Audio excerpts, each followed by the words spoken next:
In some of the most isolated places on Earth, people have faced things they cannot explain. Deep footprints, strange noises, and sudden vanishings leave behind only fear and unanswered questions. From an experienced survivalist's tense night deep in Alaska's interior to dogs vanishing without a trace at an Appalachian foothills shelter. In this video, we'll uncover 6 chilling encounters that point to something massive and human-like stalking the wilderness. On September 12, 2016, Mark Dawson set out into Alaska's deep interior to test new survival gear before the harshest part of winter arrived. At 42 years old, he had spent more than half his life in the wilderness. He had guided remote hunting trips, built shelters from raw timber, and crossed frozen rivers with nothing but hand tools and grit. Friends in the survivalist community respected him for his patience and planning. He kept a detailed log of his trips, noting weather, terrain, and animal activity. For this journey, he carried a lightweight tent, a compact stove, and new insulated clothing he wanted to try in subarctic conditions. His route followed no marked trails, just winding game paths through spruce forests and muskeg bogs far from any road. The first day passed as expected. Mark moved steadily, setting camp near a small stream. He cooked a quick meal, recorded temperatures, and slept without interruption. The second day took him deeper into thick timber, where light barely reached the ground. He noted signs of moose and fox, but nothing unusual. By late afternoon, he found a flat patch of moss to pitch his tent. The forest there was quiet, too quiet. Even the distant tapping of woodpeckers and the chatter of squirrels had faded. As the sun began to sink, a faint sound reached him. Slow, heavy steps somewhere beyond the tree line. They were spaced far apart, each one deep enough to make the ground vibrate slightly under his boots. The rhythm was too even for a bear's shuffle, too heavy for any man. Mark scanned the trees but saw only shifting shadows. The air felt thicker, holding the sound as if the forest itself was listening. He stoked his small fire and kept working, but the steps continued, moving in an arc around the camp. They were never close enough to see, yet never far enough to ignore. A new sound joined them. A slow, guttural breathing that rose and fell in long intervals. It came from no single direction. Sometimes it seemed to drift from the north, other times from behind his tent. Each breath was deep, controlled, and powerful, like air moving through a massive chest. Mark's instincts told him to prepare for trouble. He checked his knife, secured his pack, and kept the fire high. The breathing faded briefly, replaced by faint scraping sounds against nearby trunks. He moved closer to investigate but found nothing in the glow of the firelight. Still, the noise returned minutes later, louder than before. It was joined by a faint rustle, as if something massive had shifted its weight. By the time darkness took the last light from the treetops, the sound stopped entirely. The forest became still again, yet the stillness did not feel safe. Mark sat awake for hours, the shadows at the edge of the firelight holding shapes his eyes could not settle on. He knew something was there, moving when he moved, stopping when he stopped, and it had no intention of leaving. The next morning, the light came slow through a pale sky. Frost had settled on the edges of the tent, and the air felt heavier than before. Mark stepped outside and scanned the clearing. Nothing seemed touched at first glance. His gear was where he had left it, and the fire pit still held blackened ash. But as he moved farther from the tent, details began to appear that made his chest tighten. The mossy ground held deep impressions, spaced far apart. Each one was broad and rounded with no claws and no sharp edges. They pressed deep into the earth as though made by something carrying immense weight. He measured one with his boot and found it nearly twice the length. The tracks curved in a slow, wide path around his campsite, then vanished in a patch of undisturbed moss. No sign of where they began, no trace of where they went. He turned toward the nearest trees and saw markings along their trunks. Long scratches had been cut into the bark, not in straight lines but in shapes that bent and looped in repeating forms. They were too high for him to reach without climbing. Some were fresh, the wood beneath still pale and damp. Others looked older, darkened by weather but following the same strange pattern. He could not match them to any tool or animal sign he knew. The silence of the place was complete. Even the usual hum of insects seemed absent. When he walked, his own footsteps sounded too loud, echoing faintly between the trees. A faint smell hung in the air, earthy and sharp, like damp soil mixed with something metallic. It lingered near the scratched trees, growing weaker as he moved away. Mark stayed in the area only long enough to pack. The sense of being watched had not faded. At times, as he worked, he felt a shift in the air, like weight moving somewhere beyond sight. His instincts told him that the distance between himself and the presence was never far. Every small sound, branches flexing, snow falling from limbs, made his eyes dart to the tree line. Nothing broke the shadows, yet the feeling remained. He began the long walk back toward familiar ground. The forest gave no sign of pursuit, but every so often he caught faint, soft thuds far behind him. They never drew closer, never faded away entirely. The shapes on the trees appeared again along his route, sometimes alone, sometimes grouped in clusters, always at the same height. By the time the land opened into lighter woods, he no longer looked back. 3 days after leaving, Mark stepped out of the wilderness. His face was drawn, his movements slower. He spoke little to those who met him. The gear he had gone to test remained unused at the bottom of his pack. When asked if he would return to finish the trip, he shook his head once and left without answering. In the months that followed, others noticed the change. He no longer planned remote treks. He kept to the edges of towns, venturing into the forest only in daylight and never alone. Quiet talk among fellow outdoorsmen grew. They said Mark had seen something out there, something that stayed just far enough away to remain unseen, yet close enough to let him know it would always be there. On May 12, 2018, Emma Collins unlocked the gates of a small animal shelter tucked deep in the Appalachian foothills. At 34, she had spent the last decade caring for abandoned dogs, many rescued from harsh conditions. Her days began early, cleaning kennels, preparing food, and walking the animals along the fenced yard that bordered thick woodland. She knew each dog by name, its habits, and its fears. Helping her was Henry Price, a retired park ranger who volunteered most evenings. He had a calm voice and steady hands, often fixing broken gates or checking the property's edge before nightfall. The shelter was simple: 2 long kennel rows, a small office, and storage for food and supplies. Beyond the rear fence lay dense forest that stretched for miles. Deer often passed nearby and coyotes howled in the distance, but Emma had never worried much.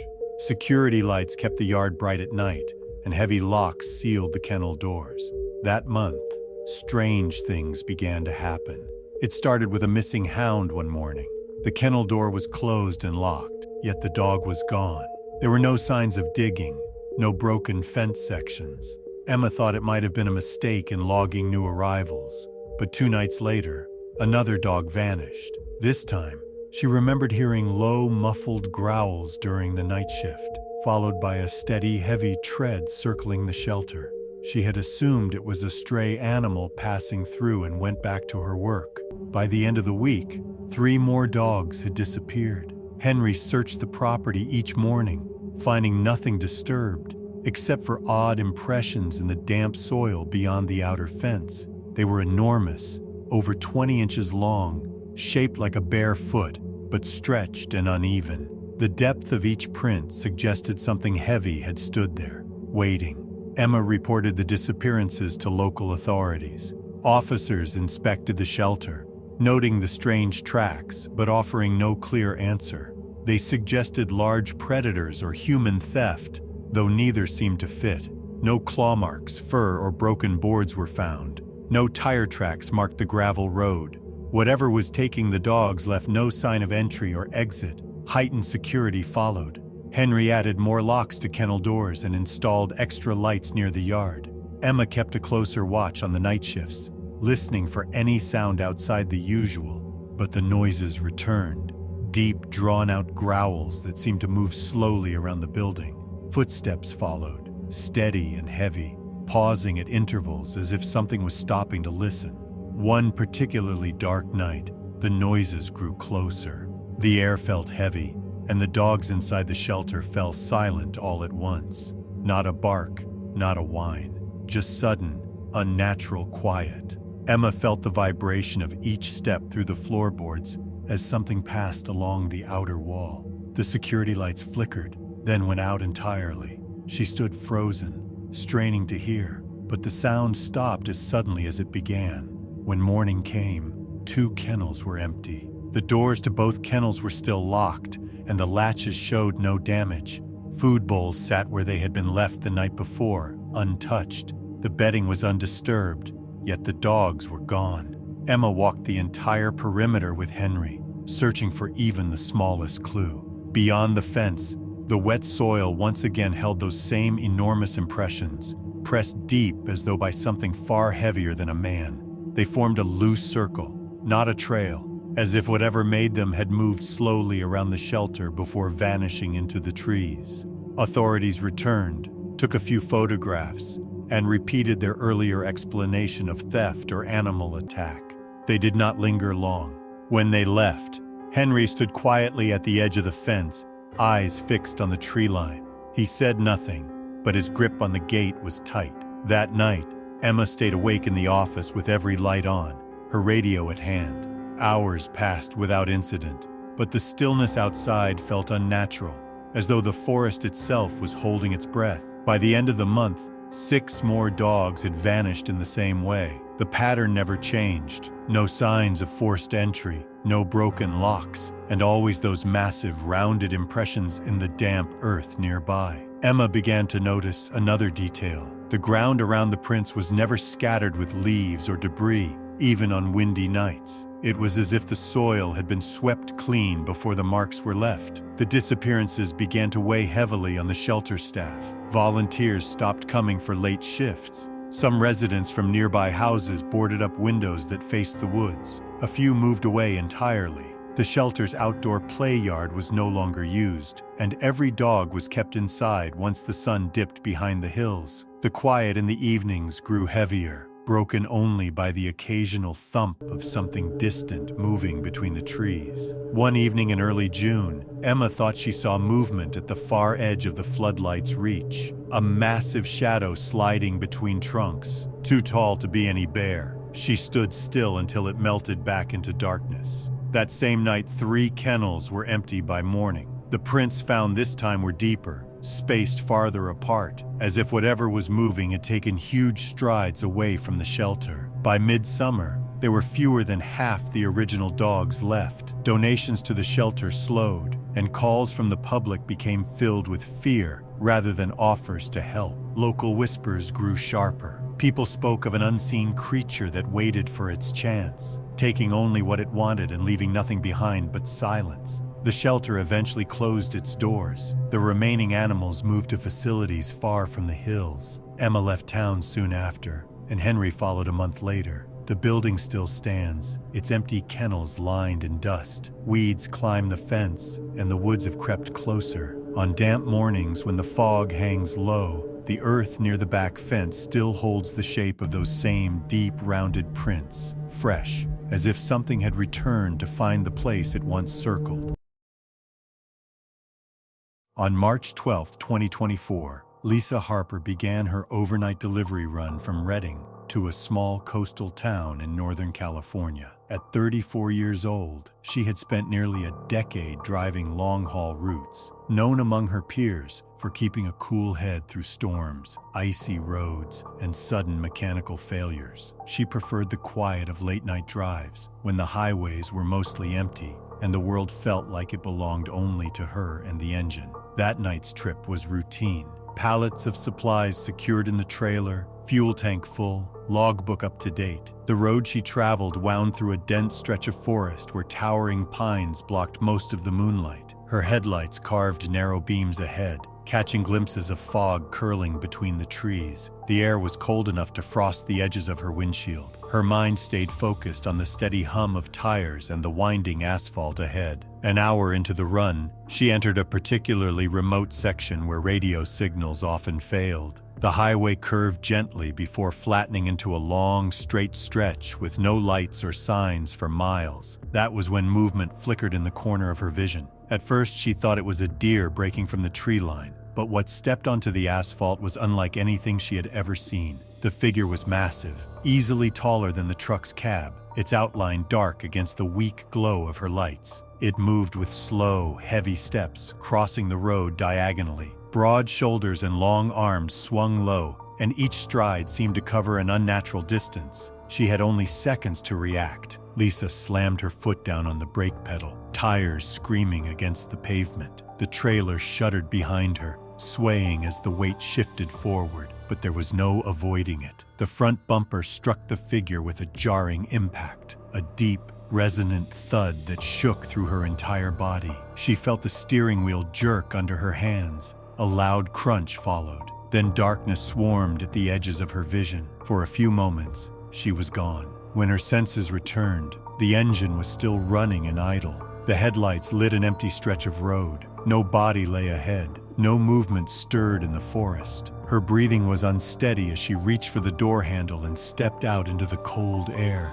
The pavement showed faint skid marks where the tires had locked, leading to the point of collision. But beyond that, nothing. No blood, no fur, no sign of an animal dragging itself away. Then to the right, where the soil softened near the shoulder, she saw them, prints larger than any boot, pressed so deep into the ground that water had already begun to pool inside. They were rounded, almost human in shape, but stretched far longer than they should have been. The stride between each mark was enormous, vanishing into the trees. Lisa stood there, frozen, the forest around her silent and still. Lisa's boots sank slightly into the damp shoulder as she stepped closer to the line of tracks. Each one seemed impossibly deep, as if whatever had made them carried a weight far beyond any living thing she knew. The edges were sharp and clean, untouched by wind or loose soil. She followed them with her eyes until they reached the tree line where they ended in shadow. There was no sign of broken branches or disturbed undergrowth, only the quiet press of forest around her. She returned to the truck and scanned the front bumper. The metal showed a dent across one corner, but not the kind she had seen from deer or elk collisions. There were no tufts of hair, no streaks of blood,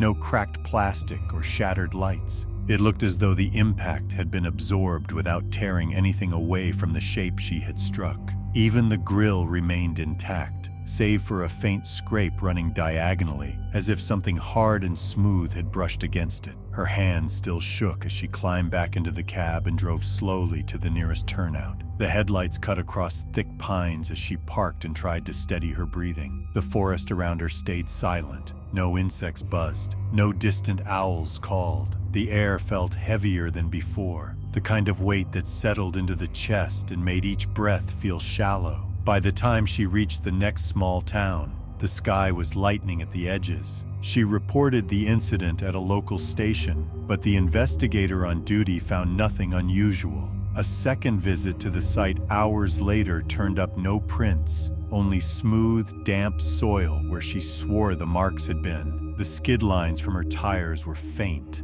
already softening under morning mist. Without proof, the report listed the event as a possible collision with debris or a large animal that fled. Lisa took the rest of the day off, but her thoughts stayed fixed on that dark stretch of road. In the weeks that followed, she avoided all assignments that led through that forest. Her sleep grew restless, often broken by sudden wakefulness in the early hours. She would think of the deep shape of those prints and the way the figure had vanished without sound. Word of her experience spread quietly among other drivers. Some mentioned that they, too, had seen movement at the edges of their headlights in the same area. A few claimed to have heard heavy steps pacing just beyond the road when they stopped for rest. None had filed official reports. Months later, a driver on the same route swerved to avoid what he thought was a fallen log. When he stopped to check, the road was empty, but wide impressions marked the gravel shoulder before fading into the forest. Lisa heard about it through a co-worker. She said nothing, only tightened her grip on her coffee and stared out the window. The memory of that night still sat with her, unshaken and clear, a towering form stepping into the light, the jolt of impact, and the way the woods had swallowed it whole without a trace. On November 12th, 2015, 3 lifelong friends set out for what they called their last fishing trip before winter locked the lakes under ice. Paul Jensen, a retired forestry worker, had grown up in the northern woods and knew every bend in the trails leading to the hidden waters. His younger cousin, Matt Olson, was a quiet man who spent most of his free time fishing, no matter the weather. The third, Ben Carlson, worked seasonally as a hunting guide and loved remote places far from any road. All 3 had spent decades exploring the northern Minnesota wilderness, and the secluded lake they planned to visit was one they had kept secret from others for years. They carried minimal supplies, confident in their experience. Paul had his small tackle box and a weathered rod. Matt brought a portable stove for cooking their catch, and Ben hauled the tent and sleeping gear. The hike to the lake was long, winding through thick stands of pine where daylight thinned even at noon. By early afternoon, they reached the shore, its water dark and still beneath a layer of thin ice clinging to the edges. The wind was low, the air heavy with cold. They set camp a few yards from the bank, placing their gear near the tree line. The afternoon passed quietly. Lines were cast through holes in the ice, and the sound of cracking water echoed softly whenever they pulled a fish to the surface. As dusk approached, a deep, distant sound rolled across the lake. It was not the howl of a wolf or the groan of shifting ice. It was slower, thicker, and seemed to vibrate through the air. The men glanced toward the far shore but saw only still water and dense forest. Later, when the last light was gone, the air grew strangely warm for a few moments, then dropped sharply again. Something moved along the edge of the camp, slow, deliberate steps in the mud just beyond the firelight. The sound of heavy breathing drifted in and out, faint wind. Paul gripped his lantern and walked toward the sound, but nothing broke the shadows. The breathing stopped, replaced by a long silence that settled over the lake. They returned to their tents, though none slept deeply. Sometime after midnight, ripples spread across the water despite the ice near shore. A faint splash came from the darkness, then another closer this time. The fire burned low. A few more heavy steps sounded from the bank, and the reeds near the water swayed without wind. By morning, the camp was silent. The gear was scattered, fishing rods laid in different places, tackle boxes overturned in the mud. Their boots and coats were still near the tents. Deep, barefoot impressions marked the wet earth near the shore, each one over 20 inches long. They trailed toward the trees, but stopped abruptly, leaving no sign of where they went. The lake lay still, holding whatever had passed during the night. When the search began 3 weeks later, the lake was locked under thick ice. Snow covered the camp, but pieces of equipment lay frozen in place. The tents had collapsed beneath the weight, yet their frames were still upright. Fishing lines trailed from holes that had refrozen, the lures trapped below. The rescuers cleared snow from the bank and uncovered the same strange impressions seen before. Broad, rounded shapes pressed so deep into the mud that ice had formed inside them. The line of marks stopped in the same place as earlier, as if whatever made them had lifted away from the ground. The bodies were found on the 4th day of the search. Divers located them beneath the ice about 30 yards from shore. They were tangled together among thick weeds, their faces pale, eyes closed. No cuts or torn clothing were present. The skin showed no frostbite, and the limbs were unbroken. Yet something about their stillness was unnatural, as though they had been placed there carefully. The divers noted how clear the water was, with no silt disturbed nearby. It looked as if the 3 had simply appeared under the ice without swimming or falling. The gear on shore remained unhurt from being scattered. Food packets were unopened, and the stove still held half-burned fuel. A kettle sat near the fire pit, its contents frozen solid in the middle of boiling. Several jackets were left hanging on branches, the fabric stiff from cold. The oddest discovery was a handful of coarse, dark strands clinging to the fabric of one coat. They were longer than any fur from known wildlife in the area, thick and wiry to the touch. Authorities labeled the deaths as a result of cold water immersion. They claimed the men had slipped while fishing and been pulled under by the sudden shock, but the footprints found by the shore were unlike any they could explain.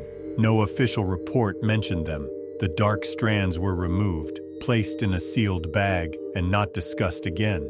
Family members arrived to collect the personal belongings.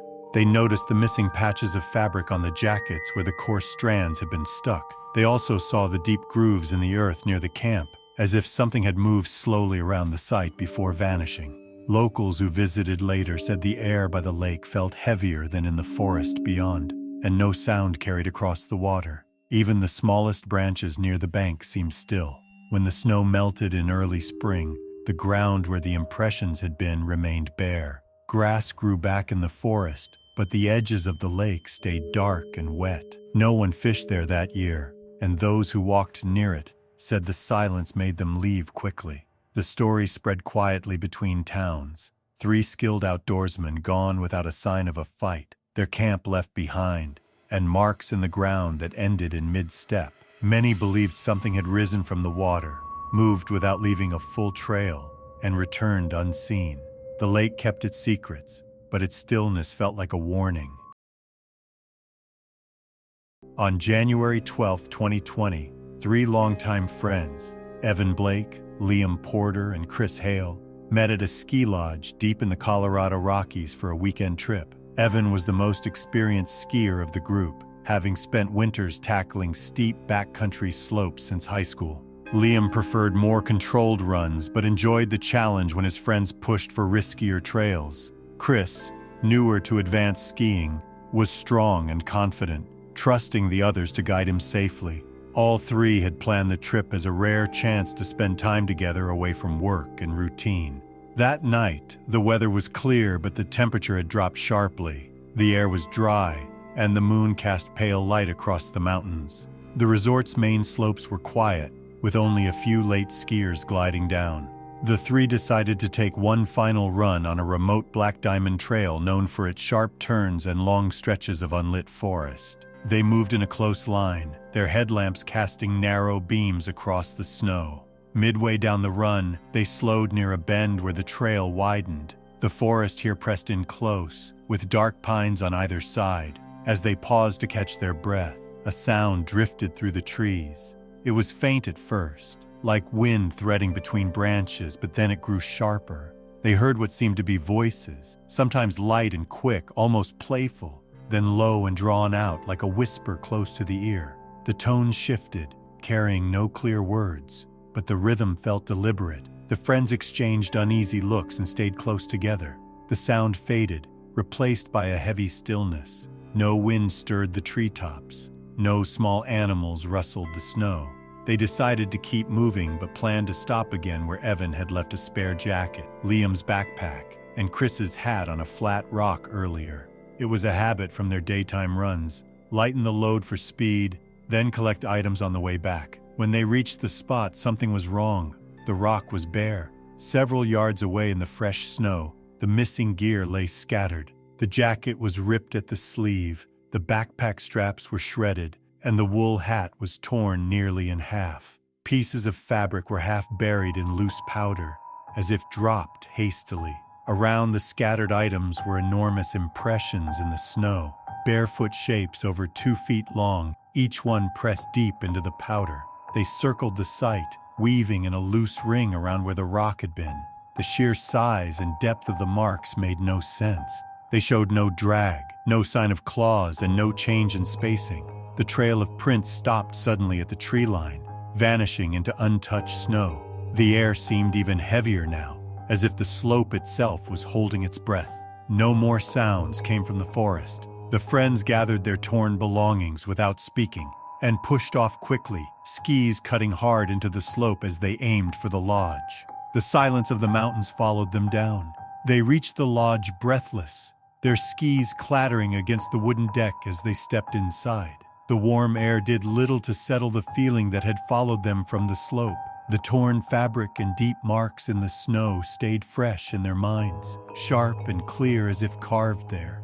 Even as they tried to focus on the noise of other guests and the crackling fire, The quiet weight from the mountain seemed to have come down with them. That night, none of them slept well. The wind outside made soft rattles against the windows, but it was the memory of those shapes in the snow that kept their thoughts awake. Each of them replayed the moment of seeing the ring of prints, the strange arrangement of the gear, and the sudden silence that had felt far too deliberate. By morning, new snow had fallen steadily for hours, covering the slopes and burying the trail where they had been. They went back to the edge of the run, hoping to see if anything remained.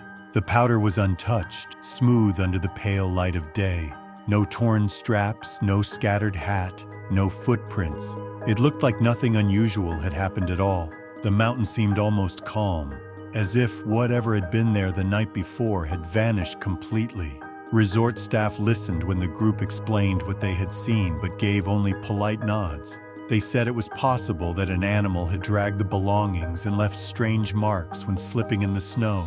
The length of the shapes and the lack of claws were brushed aside as tricks of light or wind. A few workers suggested large snowshoed boots could make similar imprints, though none could explain why anyone would move in circles and leave no trail beyond the trees. Later that week, a small storm rolled over the mountains. The run where it had happened was closed for 2 days due to wind and heavy snow.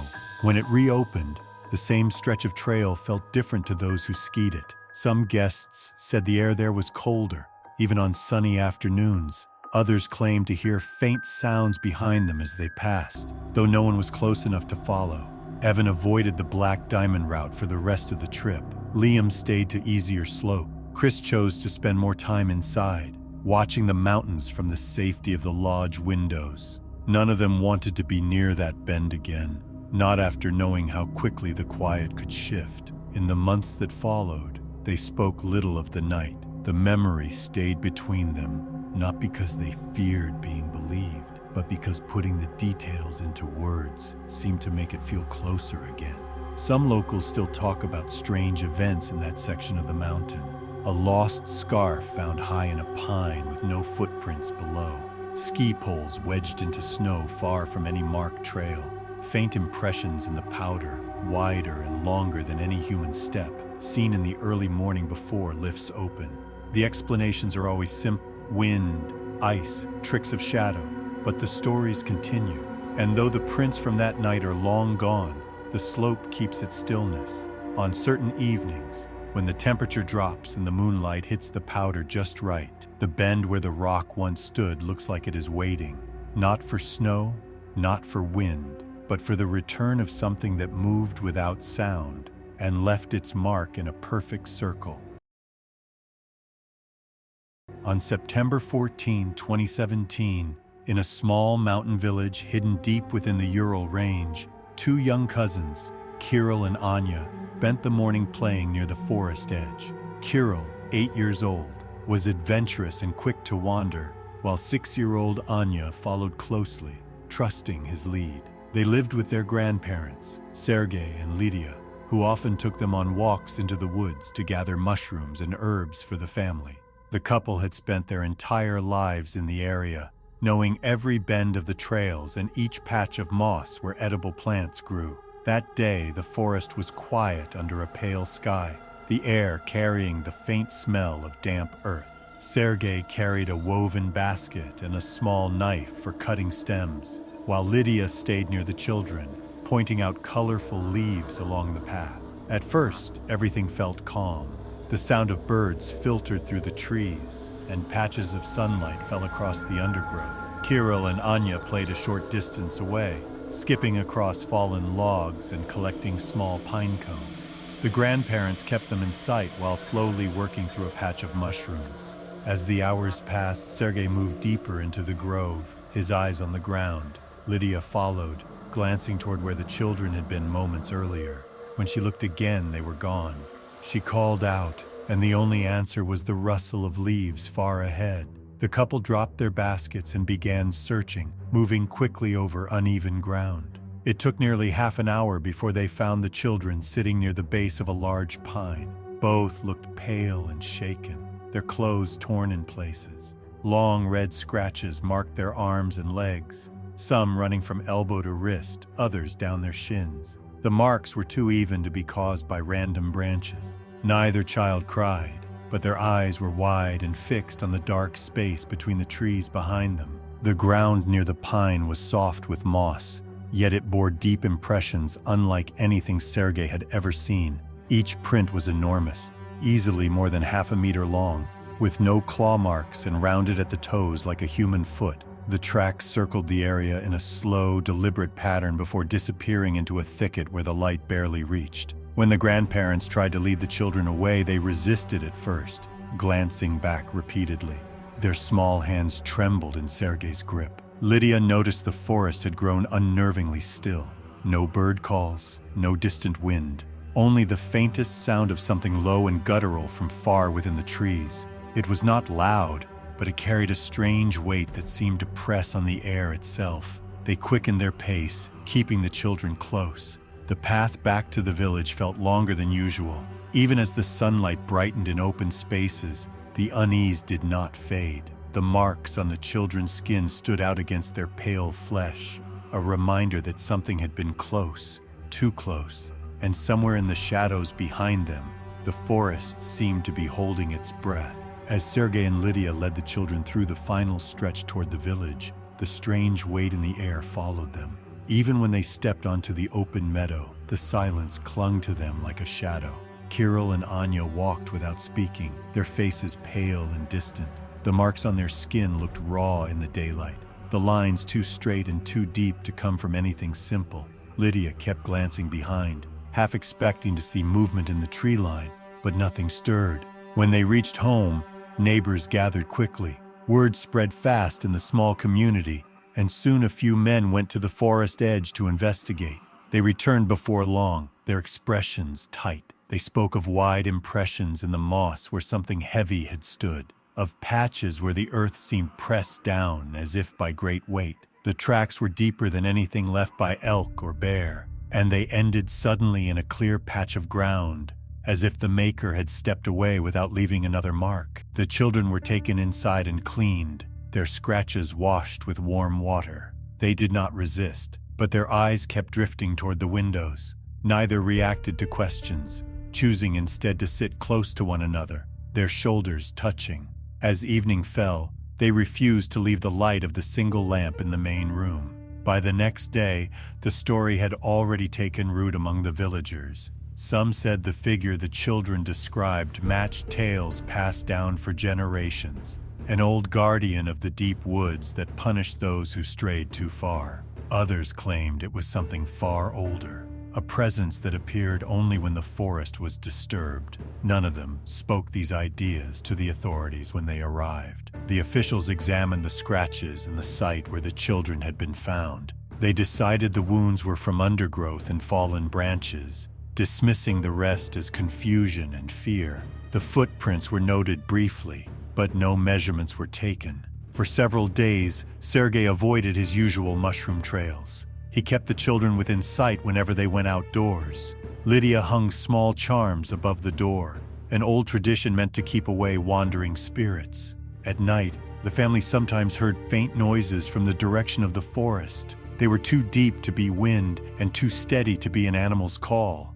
Over the following weeks, no one in the village ventured near the grove where the incident occurred. The ground there remained untouched. No new plants grew where the prints had been, and the moss stayed flattened in strange, uneven shapes. Travelers passing through were told to take other paths, especially if they planned to be out near dusk. The children slowly returned to their daily routines, but something in their manner had changed. They no longer played near the forest's edge, even under the watch of adults. If asked about that day, they would look away without answering. With time, the village accepted their silence. The forest beyond the ridge became a place spoken of quietly, with lowered voices, as though even the mention of it might draw the attention of whatever had stood watching from the shadows.